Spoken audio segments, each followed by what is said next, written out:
Hello दोस्तों, स्वागत करते हैं आपके अपने चैनल मैथ्स विद आरटीएस पे।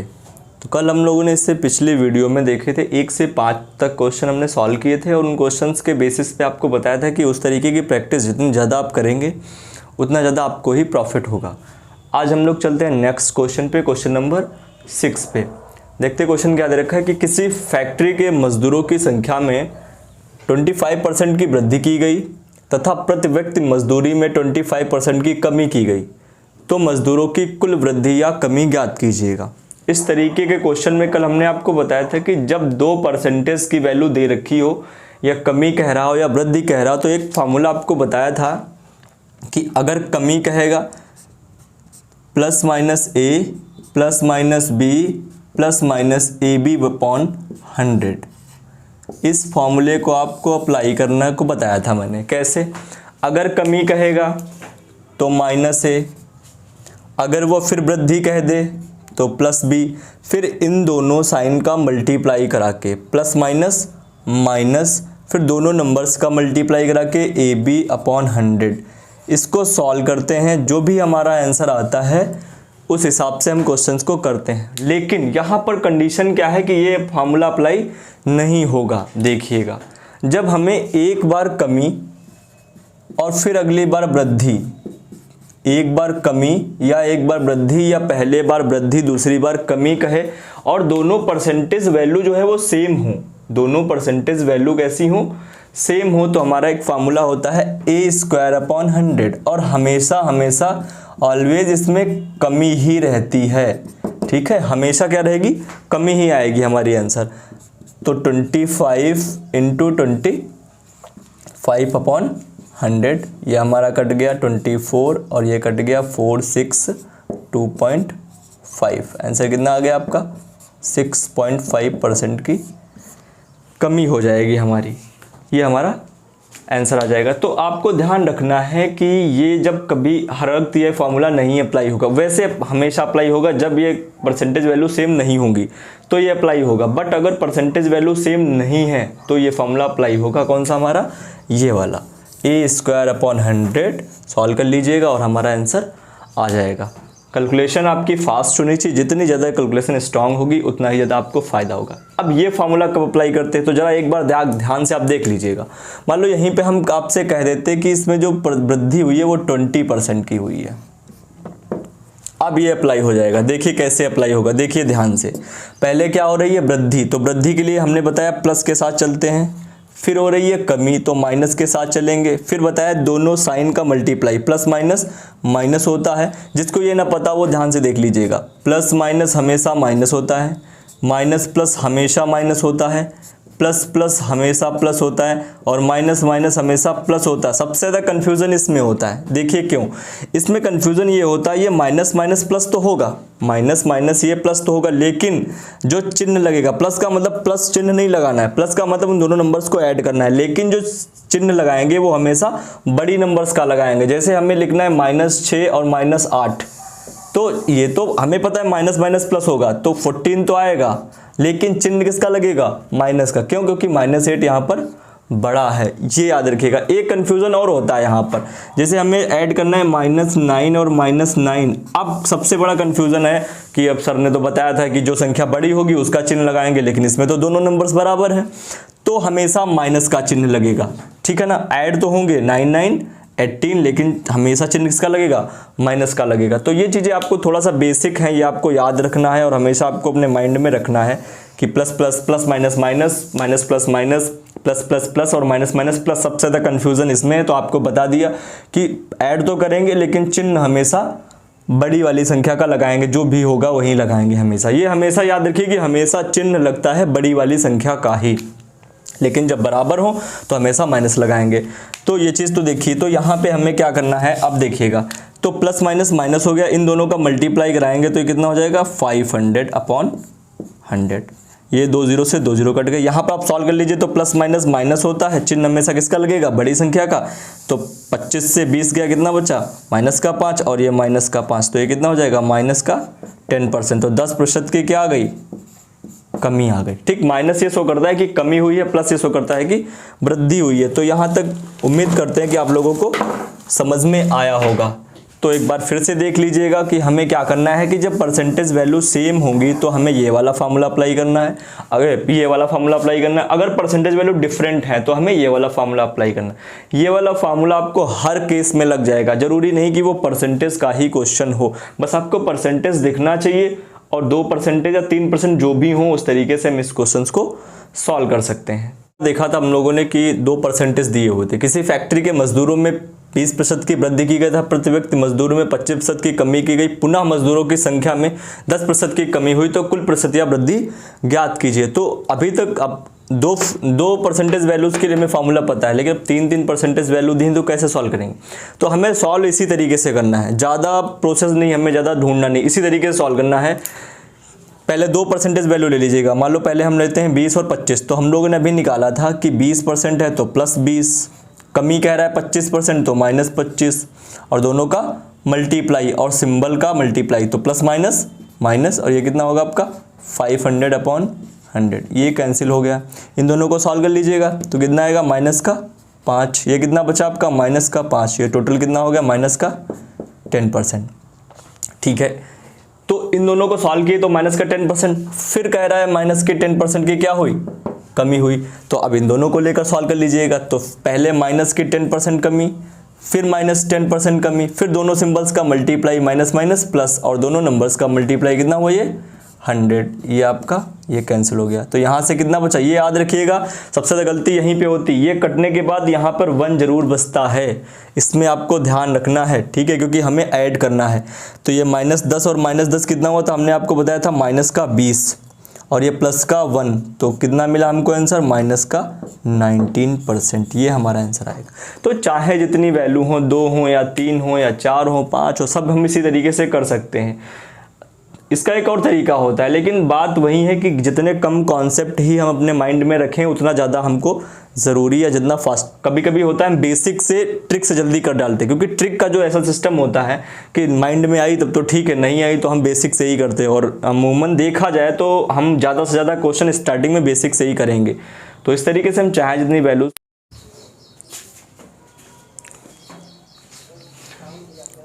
देखिए क्वेश्चन कि एक वर्ग की भुजा को 10% बढ़ाया गया, एक वर्ग की भुजा 10% बढ़ाई गई, उसका क्षेत्रफल कितना बढ़ जाएगा। तो इस क्वेश्चन में अभी तक देखा था हम लोगों ने 2% थे तो सॉल्व कर लेते थे, लेकिन ज़रा ध्यान दीजिए कि जो वर्ग का क्षेत्रफल होता है, वर्ग का क्षेत्रफल वो होता क्या है, वो होता है भुजा स्क्वायर। तो जब भुजा दे रखी है तो इसका मतलब जब क्षेत्रफल उसका घटेगा बढ़ेगा, इसका मतलब जो भुजाएं होंगी वो उसकी 2 होंगी। जो 10% बढ़ी होगी तो एक बार 10% फिर बढ़ी होगी, फिर एक बार 10% बढ़ी होगी, यही तो इसका मतलब है। तो अब हमें देखने से तो एक लग रही है भुजा, लेकिन अगर क्वेश्चन के हिसाब से देखोगे तो हमें पता है कि कितनी भुजाएं दे रखी हैं, 2 भुजाएं दे रखी हैं। जब 2 भुजाएं दे रखी हैं तो 2% भी दे रखे हैं, मतलब कौन कौन से, एक बार 10% बढ़ाया गया होगा और फिर एक बार 10% बढ़ाया गया होगा। अब हम इसको अपने फॉर्मूले से बहुत आसानी से कर सकते हैं। तो बढ़ाया गया है तो 10%, फिर बढ़ाया गया 10, फिर दोनों का मल्टीप्लाई तो प्लस, और 10 10 100 और अपॉन 100, ये हटा कितना बचा 1, 10 10 20, और ये 1 कितना हो गया 21%। तो कितनी बढ़ोतरी हुई 21% की। एक तो ये तरीका है, दूसरा एक और तरीका है, वो भी देख लीजिएगा कैसे करेंगे। तो देखिए पहले 10% को हम लोग फ्रैक्शन में लिखेंगे, कितना हुआ 1/10, ठीक है, क्लियर है यहाँ तक, ठीक। तो पहले और बाद में, तो पहले था 10, फिर कितना हो गया 11, 2 बार बड़ा होगा 10 और 11, दोनों का मल्टीप्लाई कर लीजिए, 10 10, ये कितना हुआ 121, ठीक। दोनों का मीन निकाल लीजिएगा, कौन बढ़ रहा है, ये इससे बढ़ रहा है, कितना बढ़ा 21, किससे बढ़ा 100 से, कितना है आंसर हमारा 21%। तो ये तरीका भी लगा सकते हैं हम लोग और ये तरीका भी लगा सकते हैं। अब प्रॉब्लम है कि हम कौन सा लगाएं। तो देखिए ये हर जगह अप्लाई नहीं होगा। क्यों नहीं अप्लाई होगा, मान लो यहाँ पे हम लोग परसेंटेज वैल्यू दे देते, मान लो आपको दे देते 8 होल 1/3%, तो क्या आप ये लगा सकते थे, यहाँ पर लगा सकते थे, लेकिन थोड़ा सा कैलकुलेशन क्या हो जाता, टफ हो जाता, तब हमारे लिए ये क्वेश्चन काम आता। देखते यहीं पर हम लोग हैं, मान लो ये कहता कि इसकी जो परसेंट ये वर्ग की भुजा है वो इतनी बढ़ा दी गई, 8 होल 1/3% बढ़ा दी गई। तो जरा देखिए यहाँ से 8 होल 1/3% को हम लोग अगर फ्रैक्शन में लिखेंगे तो कितना आ जाएगा 1/12। तो पहले कितना रहा होगा और बाद में कितना रहा होगा, पहले रहा होगा 12, बाद में कितना हो गया 13, 12 13 दोनों का मल्टीप्लाई 144 और 169, ठीक है ना। मीन निकाल के आराम से सॉल्व कर लेंगे। मीन कितना आएगा इन दोनों के बीच का, ये हो गया 5 और ये हो गया 2 बट अपॉन 144 इंटू 100 सॉल्व कर लेंगे, हमारा क्या जाएगा आंसर आ जाएगा। तो हमेशा याद रखिएगा कि जहाँ से हमको इजी क्वेश्चन का मेथड मिलेगा हम वो क्वेश्चन या वो आंसर को पिक करेंगे। तो दोनों है, अगर आपको कंप्लीट वैल्यू दे रखी है तो आप इसको अप्लाई कीजिएगा, अगर इनकम्प्लीट वैल्यू दे रखी है तो आप इसको अप्लाई कीजिए। टाइम नियर अबाउट दोनों में सेम ही लगेगा, ठीक है ना। इस पे एक और क्वेश्चन आराम से आप कोई भी क्वेश्चन कर सकते हैं। हाँ, यहाँ पे एक चीज़ और ध्यान देनी है कि ये कह रहा है कि वर्ग की भुजा को 10% बढ़ाया गया तो उसका क्षेत्रफल ज्ञात कीजिएगा। मान लो यहीं पे वो कहता किसी घन की भुजा को 10% बढ़ाया गया तो उसके आयतन में कितना फर्क होगा, तो उसका आयतन कितना घटेगा बढ़ेगा। तो हमें पता है कि जो घन का आयतन होता है वो क्या होता है, भुजा क्यूब होता है। घन का आयतन कितना होता है, भुजा क्यूब। तो ये भुजा हमारी कितनी बार बढ़ेगी, 3 बार बढ़ेगी। और 3 बार मतलब 3% मिलेंगे हमको, एक बार 10%, फिर 10% और फिर 10%। और 3 लगाने का भी तरीका मैं इसके पिछले क्वेश्चन में आपको बता चुका हूं कि 2 को एक साथ लीजिए, 2 इनका जो भी आंसर आएगा उसको इसके साथ रखकर निकाल लीजिएगा। तो हम लोग देखते हैं बेसिकली कि इन पे क्वेश्चन इसी तरीके के बनते हैं। दोनों तरीके आपको बता दिए हैं कि अगर होल में आएगा वैल्यू, मान लो होल में मिलती है तो आप इस तरीके से कीजिएगा, ठीक है ना। तरीके दोनों बताएं, अगर कंप्लीट वैल्यू मिलती है तो इसमें कीजिएगा, दोनों में कोई डिफरेंस नहीं है। मान लो अगर चलिए देखते हैं उसी टाइप का क्वेश्चन है कि किसी घन की भुजा को 20% बढ़ाया गया तो उसके आयतन पर क्या प्रभाव पड़ेगा। तो देखिए 20% बढ़ाया गया तो हम लोग 20 की जगह 20 ही रखते हैं। 20% बढ़ाया गया है तो 20% को क्या लिखेंगे हम लोग 1/5, उस तरीके से बता रहे हैं। तो देखिए पहले कितना रहा होगा 5 और फिर कितना हो गया 6, क्योंकि बढ़ाया गया है। ऊपर वाला होता है प्रतिशत रिजल्ट, हमने आपको बताया था, नीचे वाला वास्तविक संख्या होता है। अगर घटाया गया होता तो यहाँ पर हम घटा के लिखते, बढ़ाया गया तो यहाँ पर हम बढ़ा के लिखेंगे। तो घन का आयतन कितना होता है, भुजा क्यूब होता है। इसका मतलब ये प्रोसेस हमको कितनी बार करना है, 3 बार, 6 देन 6 मल्टीप्लाई करा लीजिएगा, 125 और 6 36 और ये 216, ठीक है ना। दोनों का मीन निकाल लीजिएगा। तो 6 से 5 गया 1 और 11 से 2 गए 9, 91 किससे बढ़ा है, 125 से इंटू 100। तो 24 और 25 पर मल्टीप्लाई करा दीजिएगा, 4 1 जा 4, 4 9 जा 36/5 डिवाइड कर लीजिएगा, 5 7 जा 35, 1 बचा, 5 2 जा 5 8। तो 72.8% की क्या हो गई, वृद्धि क्यों कही हमने, क्योंकि वैल्यू किस में आ रही हमारी है, पॉजिटिव में। और ऊपर भी हम देख रहे हैं कि क्या हुआ, वो बढ़ाया गया है ना कि घटाया गया, तो पॉजिटिव ही आएगा, निगेटिव नहीं आ सकता है। तो इस तरीके से हम लोग इस क्वेश्चन को किए हैं। अब मान लेते हैं यहाँ पे रहता कोई भी वैल्यू रही, अब तो आप आराम से कर सकते हैं। ये तरीका आपको बता दिया है होल नंबर्स के लिए। अगर होल नंबर में वैल्यू दे रखी है तब भी हम इस तरीके को कर सकते हैं, और इस तरीके से हम वो वाला भी क्वेश्चन कर सकते हैं। देखिए क्वेश्चन की राम का खर्च और बचत 3:2 है, उसकी आय में 10% की वृद्धि होती है तथा उसके खर्च में भी 12% बढ़ जाता है, उसका खर्च भी 12% बढ़ जाता है, तो उसकी बचत में कितने प्रतिशत की कमी या वृद्धि हुई। हम सभी को पता है कि जो आय होती है वो खर्च और प्लस बचत का सम होती है। भाई जितना हमने खर्च किया और जो भी हमारा बच गया वो हमारी क्या है, आय है, ठीक है।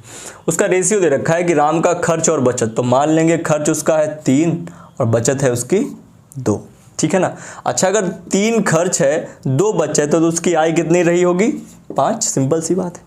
अच्छा इनको हम लोग 5 3 2 में अगर सॉल्व करेंगे तो हमें कैलकुलेशन में थोड़ा सा कन्फ्यूजन होगा, तो हम क्या करेंगे, सबको 100 से मल्टीप्लाई करा देंगे।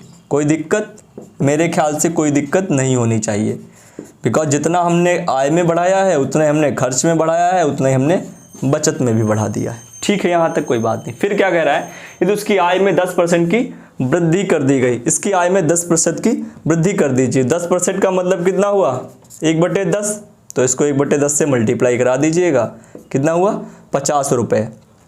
पहले आय उसकी कितनी थी 500, और वृद्धि होने के बाद उसकी आय कितनी हो जाएगी 550 रुपये। ध्यान से समझिएगा, पहले आय उसकी थी 500 रुपये, 10% की जब वृद्धि की जाएगी इसका मतलब उसका 10% निकाल दीजिएगा रेशियो फ्रैक्शन में रखकर आप, तो कितना हुआ 50 रुपये की वृद्धि हुई ऐड करके, तो अब उसकी आय कितनी हो गई 550 रुपये। फिर क्या कह रहा है कि और साथ में उसके खर्च भी 12% बढ़ जाता है। खर्च 12% बढ़ गया, तो पहले खर्च कितना था 300, अब खर्च कितना बढ़ गया 12%, तो 300 का 12% निकाल दीजिएगा, कितना हुआ आपका है